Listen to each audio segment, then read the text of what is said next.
Трейдингті бастап, қарызға кіріп кетпес үшін осы видеоны міндетті түрде көр. Бәріңізге сәлем, менің есімім Айерке. Осы трейдинг саласында жүргеніме 3 жыл болды. Осы 3 жылдың ішінде бірнеше жерден қателесіп, минустарға кіріп, осы принциптарды түсінгеннен кейін ғана барып, плюсқа шықтым. Бұл видео сіздерге міндетті түрде пайдалы болады. Видеоны соңына дейін көріп шығыңыздар. Жалпы трейдингқа келген кезде ең маңызды нәрсе ол сіздерде дұрыс стратегияның болуы керек. Қазір бізде рынокта стратегияның именно алтында стратегияның түрлері көп. СНР дейді, үндістандық, малайзиялық, одан бөлек 1.618, Фибоначчидің әртүрлі уровендері, Smart Money дейді. Және стратегияның түрлері көп. Бірақ осы қаншама стратегиялардың ішінде ең маңызды нәрсе ол бэктест және дағы статистика болып саналады. Менің өзім өте көптеген стратегияларды оқып шыққанмын. Тренд-линия, теханализ, жаңағы Фибоначчидің уровендері, одан кейін бізде Smart Money мен қазақстандық 2 эксперттен оқыдым. Одан кейін тағы да украиналық, российский трейдерлардан Smart Money'ді уже углубленно оқып шықтым. Бірақ ең қатты маған көмектескен, ең соңғы оқыған обучением ол тек қана кластерный анализ болды. Кластерный анализ жайында мен видеоның соңында уже толығырақ айтатын боламын. Қазір мен өзім осы 3 жылдың ішінде жіберген қателіктерменен сіздерге толығымен бөлісіп шығатын боламын. Жалпы жаңағы айтқанымдай, трейдингта алтында өте көптеген стратегиялар бар. Сол стратегиялардың ішіндегі ең маңызды нәрсе ол бэктест, статистика. Яғни сіз қанша жерден мықты стратегияны оқысаңыз да, сол стратегиядан сіздерде статистика болмайтын болса, онда сіздер минусқа кетіп қаласыздар. Бэктесті қалай жасаған дұрыс? Бэктест дегеніміз ол бізде яғни графикті FX реплеймен, немесе жаңағыдай симуляторменен артқа айналдырып, статистика жинауларыңыз керексіздер. Мысалға, графикті біз артқа айналдырып, бір айлық графикті артқа айналдырып, осы бір стратегияны алайық, СНР. Осы СНРда қанша рет уровендарда отработка береді. Яғни сіздер жүріп тұрған графикті емес, енді жүретін графикпенен статистика жасап шығуларыңыз керек. Сол кезде ғана сіздерде жаңағыдай эмоция жағынан азартқа кіру деген нәрсе болмайды. Үшіншіден, эмоциональный сделканы ашып жабу деген нәрсе болмайды. Яғни сіздерде стратегия бар, нақты точка входа бар, және дағы осы стратегиядан қаншалықты жаңағы соотношение риск и прибыли келеді ма, соған мән берулеріңіз керексіздер. Егер де сіздер оқып шыққан стратегиядан статистика, бэктест болмайтын болса, онда сіздерде анализға деген сенімділік болмайды, өз-өздеріңізге деген сенімділік болмайды, және дағы эмоциональный качели өте үлкен болады. Жалпы айтқым келгені, қандай стратегия оқысаңыздар да, сол стратегиядан міндетті түрде бэктест жасап, графикті артқа айналдырып, статистика шығарып шығыңыздар. Келесі менің түсінген нәрсем, ол әртүрлі курстарды оқи бермеу. Көп адамдар ойлайды, мен чем больше знаю, тем больше плюсқа шығамын деп. Трейдингта керісінше. Егер де сіздер мысалға теханализді оқып, Smart Money'ді оқып, СНР, әртүрлі уровендерді оқитын болсаңыздар, плюс индикаторларды қосып алып сауда жасайтындар бар. Оның барлығы керісінше сіздерде миларыңызда лишний шум болады. Графикте неғұрлым сіздерде лишний шум көп, соғұрлым сіздер миларыңызда шатасасыздар. Мысалға, СНРдің бір уровеніне келіп тұр, бірақ Smart Money'мен келмейді деген секілді. Яғни әртүрлі стратегияларды оқудан қажеті жоқ. Бір стратегия оқысаңызда, сол стратегиядан жақсылап статистика, бэктест жасап шығыңызшы, сол кезде ғана сіздің плюсқа шығу вероятностыңыз жоғары болады.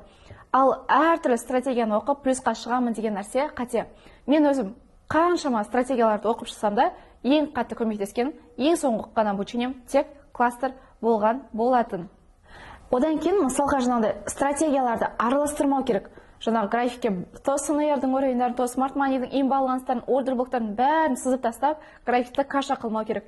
Неғұрлым графикте нақты зоналар ұстайтын, рабочий зоналар болатын болса, сол зоналарды ғана белгілеу керек. Және дағы графикке мыңғырық индикаторды қосып, әртүрлі уровендарды белгілеп, үйтіп сауда жасаудың қажеті жоқ. Ол кезде сіздер эмоцияменен ақ минусқа кетіп қалу вероятностьтеріңіз жоғары болады, және дағы сіздерде өз-өздеріңізге деген сенімділік болмайды. Мысалға, Smart Money бойынша ликвидность снятие болып тұр, бірақ ол жаңағы СНРдің уровеніне келмейді деген секілді бір-біріне қарама-қайшылық болады. Ал ондай қарама-қайшылық болған жерде сіздер эмоционально минусқа кетіп қаласыздар.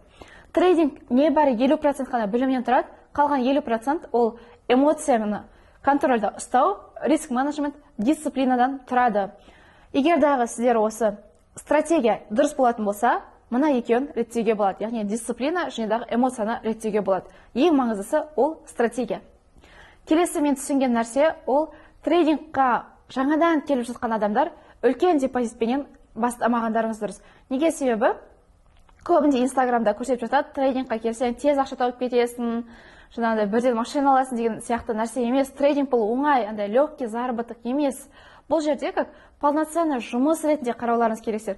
Күнделікті нақты уақытта, белгілі бір уақытта тұрып, графикпен анализ жасауларыңыз керексіздер. Сол анализбен ғана сделкаға кірулеріңіз керексіздер. Өздеріңізге қойған ережені өздеріңіз ұстануларыңыз керексіздер.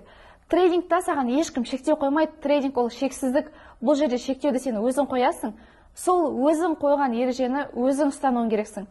Егер дағы сен өзіңнің ережеңді өзің ұстанбай дисциплинаны бұзсаң, мақұл бір рет ақша табарсың, бірақ сол дисциплинаны бұзғаннан кейін сен сол ақшаны қайтадан рынокқа қайтарып бересің.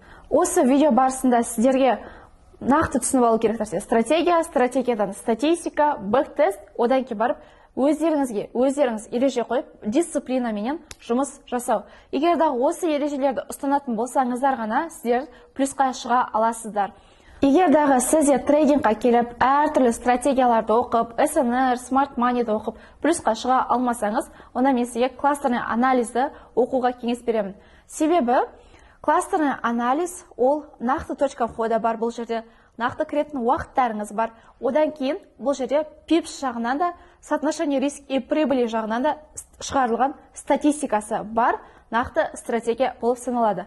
Кластерный анализ дегеніміз ол бізде көп, бүткіл почти 90-95% трейдерлар сіздерде японский свечиді үйрететін болса, біз сіздерге осы свечаның ішінде не болып жатқандығын көрсетіп береміз.